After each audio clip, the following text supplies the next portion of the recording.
Welcome back, guys. We're going to keep going on the journeys.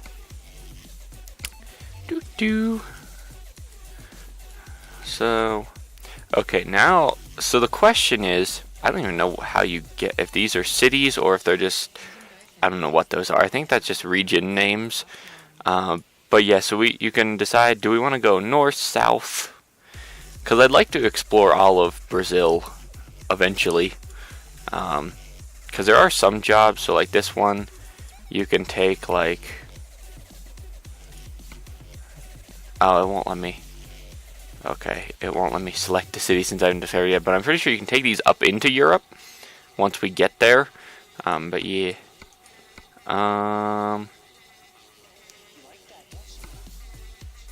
What? It's the same bus. What's the distance?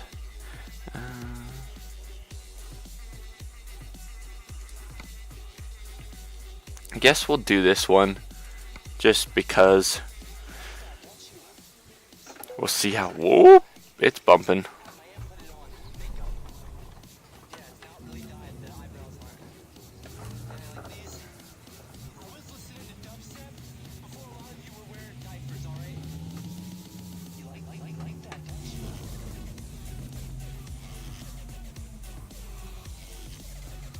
Jeez.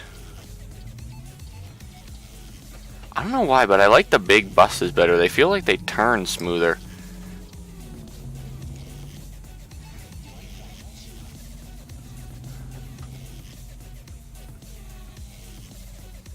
This will be fun.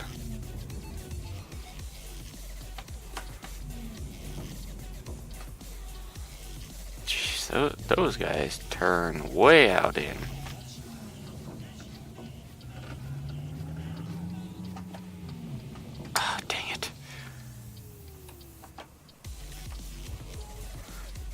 While we're waiting at this light, hold on, let's see. Yeah, this one's got a whole 360 horsepower. It's like, woohoo!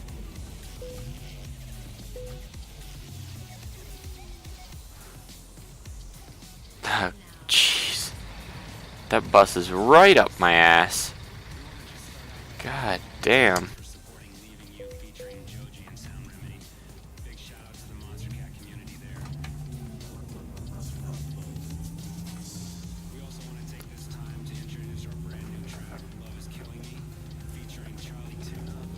I'm getting better. Definitely getting better at it. And then I was gonna see if my wheel would work with Farming Sim, because I was having issues the other day when the whole like my wheel was having all kinds of difficulties with every game. So Farming Sim wasn't working, obviously, but I didn't try it again since I finally got my wheel working again. But yeah, so I'd be interested to see how that plays, because I've played Farming Sim with a controller. I definitely like the controller better than the mouse in most situations. The only thing I like having mouse keyboard for is when you're running like the equipment, because it doesn't really do well with the controller. It's kind of confusing because of how many controls there are. But the problem with my controller is it's got a little bit of a dead spot, like in the right stick. Or is it the left stick? Whichever one you steer with, I don't remember. But so what happens is like you barely touch it and the wheels will like shift just slightly to the right. And so they'll like the equipment will start turning to the right, and normally that's not a big deal. But when you're trying to plow in a straight line or harvest in a straight line and your thing is going slightly to the right, it's, yeah, not so bueno. But yeah.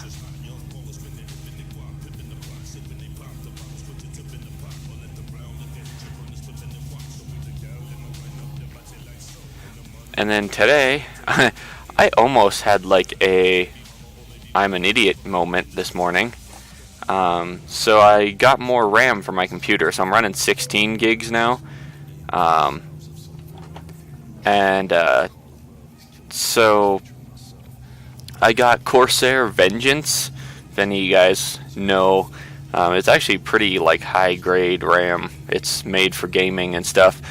But the funny thing with it is my case is an Alienware X51, which, if you guys don't know, it's about the size of like the Xbox One or the PS4. It's a very, very small case. Is this lane gonna end? I hope not. But anyways, it's a very small case, and so literally normally RAM is probably the easiest thing to replace on a computer. You literally just pop the little holders down and you pull it out. That's all you have to do. Well, the problem with my motherboard is how small the case is and everything.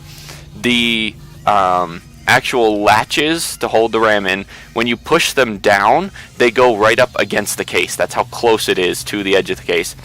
And then, if that wasn't fun enough, my fingers are actually too big to fit down there to push it, to like get it between the RAM and the like edge of the case. And so I have to use a little like stick to like push it down and then like push it back up. And then to get it out, I have to almost break my CD drive, because all of the wiring for the CD drive literally comes out right over top of the RAM sticks. Because the CD drive is like here, the RAM is like here, so all the wiring is like on top of it, and the plug doesn't come out right, and so I had to like bend all the wires up. It was a whole thing, and then I didn't push the RAM in far enough, which I don't know if any of you guys. Oh, that guy's not gonna let me over. Thanks, douche. I don't know if you guys have ever experienced that, but basically what happens is the RAM or the computer will start beeping at you and it won't actually turn on because it has no RAM. So yeah, at first I was like, did I just fry something? And I was like, okay, what the fuck did I mess up? So I pulled them out, tried to look around a little bit, put them back in. Jeez, you're freaking in a hurry, bro. And then I went to push them back in, and I was like, okay, I'm just gonna like mash these fuckers in there, and I just pushed as hard as I could, and then they clicked in right, and everything worked magically, and I was like, okay then, sure. But yeah, good old DDR3, you know, because yeah, unfortunately I would like to run newer stuff, but my motherboard doesn't support anything newer.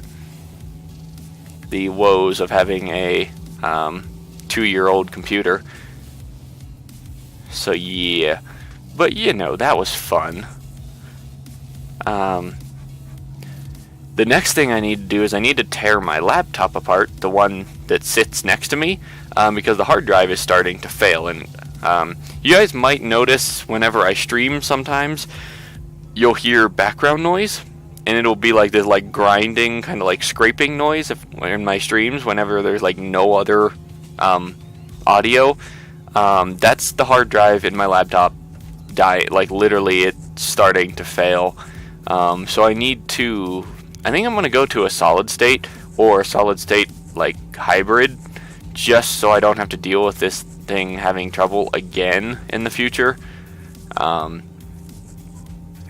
yeah, it's like, for a while I was like, what's going on? I figured maybe it was just a fan dying, and then I actually kind of looked into it and I was like, oh great, the hard drive's going. It's like, ugh.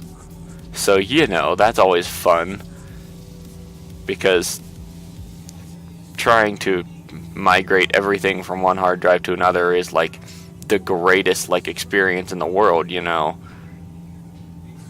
But yeah. So you know,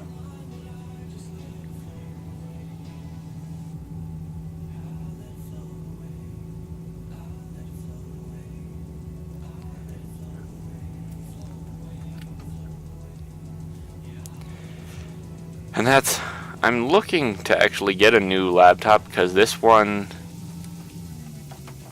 we do have some here. I'll just leave it over there. I wasn't sure. I was hoping, but I was like one of those like, you know. But anyways, I'm thinking about getting a new laptop too. Honestly, like there's this one at work that would probably work brilliantly for it. All it has is a i7 with 6 gigs of RAM and a 1 terabyte hard drive.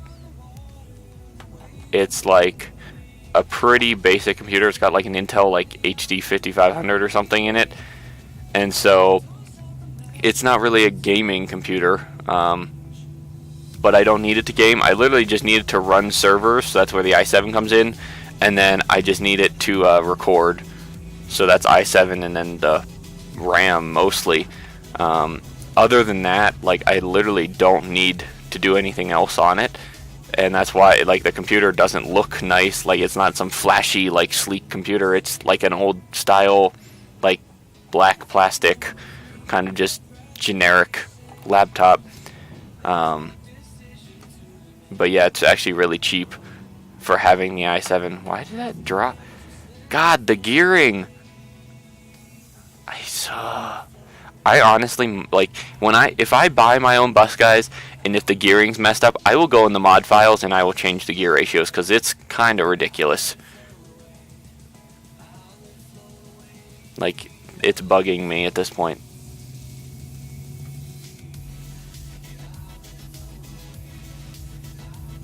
Because that's what I did with the one mod I did. I took just one of the American trucks and I modded the engine in it. So it had like 10,000 horsepower, 10,000 torque. The only problem is how it was geared. You could max out at like 180. That's just because it didn't have. It's not that the engine had not enough power or anything to go any faster. Just it ran out of gear. So you just literally redlining the thing, and it just couldn't go any faster. So I went in and changed the gear ratios to like ridiculous amounts, to the point where, like, going into 18th gear, literally you had to be doing like 220 kilometers an hour before you could even think about hitting 18th. It was fun and scary at the same time because I did it in single player, which there's traffic. I don't know if you guys have ever tried to do even 180 kilometers an hour with traffic, but going faster than that is basically like I was just riding the berm, because that was about the only option I had. But yeah, it was like, again, fun and scary at the same time. It was very stressful because it was like, I'm like sitting here like grasping the wheel like, oh my goodness, like just trying to dodge people.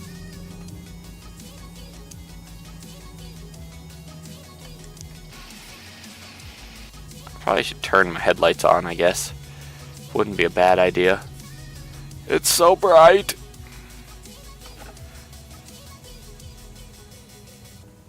It was actually funny.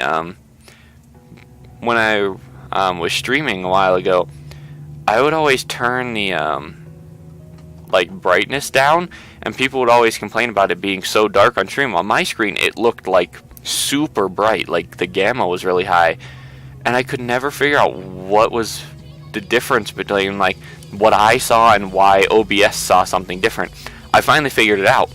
What it was is I had my Elgato running through, because I would, if I wanted to, I would record through my Elgato onto my laptop and just record raw gameplay, not any music or me talking or anything like that, just literally the game. And so what would happen is in the Elgato settings, they actually have different gamma levels depending on what input device there is. And the default for like an HDMI in is just like an Xbox 360. Like that's just the default device they imagine you using.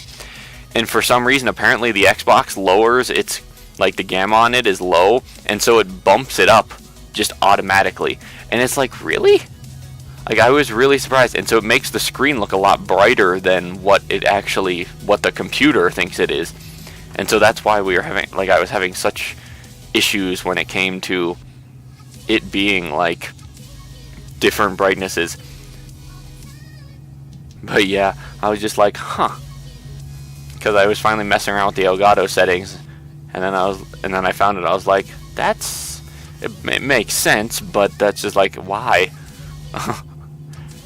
Like most TVs that have an HDMI, you can adjust the brightness on them. So it's like, I don't understand why you'd automatically try and do it for a system, but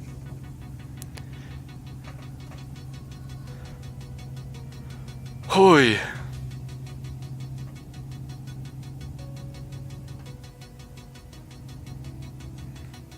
That right side mirror leaves a lot to be desired in like being able to see what's coming on to like the exits and stuff.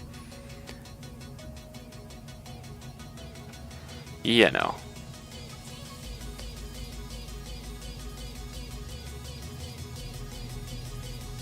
This thing's got quite a bit of power considering it's not even the biggest engine. we'll have to see. Next episode, I will see if I can't find one of the big Scanias. There's a Scania that's a 4-axle bus. It's a pretty big monster.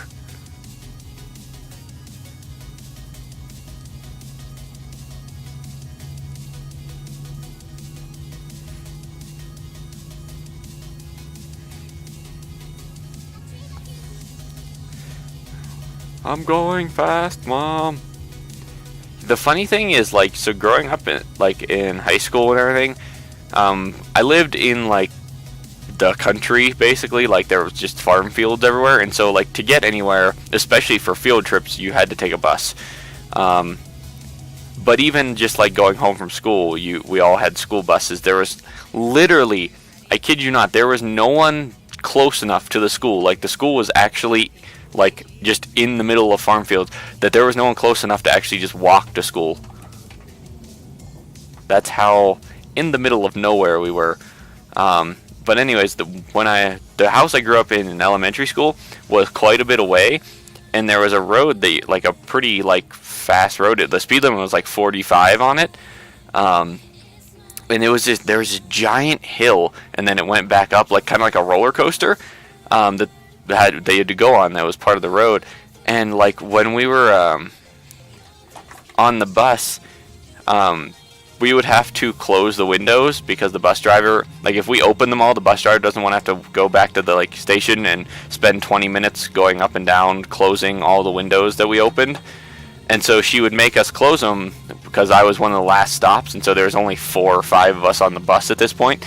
And she would actually let us walk around while the bus was moving, putting the windows up.